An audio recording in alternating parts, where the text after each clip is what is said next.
নমস্কার আমার শুভাকাঙ্ক্ষীরা, আশা করি তোমরা ভালো আছো। আজকে আমি মাত্র 1 মিনিটে দেখাবো ব্লাউজের ছিট দিয়ে তৈরি একটা কুর্তি। এই কুর্তিটার ডিজাইন তোমাদের সবার কাছে জানা। ওই আমাকে ওই ব্লাউজের ছিটটা দিয়েছিল, তবে এতে বিশেষ কোনো অস্ত্র দিইনি। তো দেখো আমি এখন ড্রয়িংটা করে নিলাম গলার। এবার গলাটা কেটে নেব। গলা হলো 4 আর 3। এই কাটিংটা খুবই সহজ, ইজি। এবার আমি অস্ত্রটার কাজটা নিয়ে নিলাম।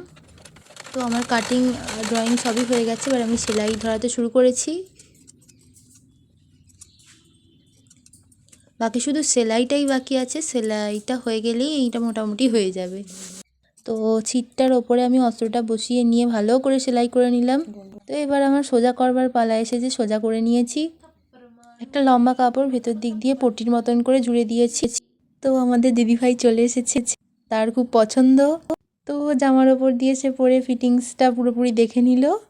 তার খুব সুন্দরভাবে ফিটিংস হয়েছে, একদম পারফেক্ট হয়েছে, তার খুবই ভালো লেগেছে। তো 1 মিনিটে এই কুর্তি তৈরি তোমাদের কেমন লাগলো তোমরা অবশ্যই কমেন্টে জানিও। ভালো লাগলে তোমরা অবশ্যই লাইক দিয়ে আমাকে একটু উৎসাহ দাও।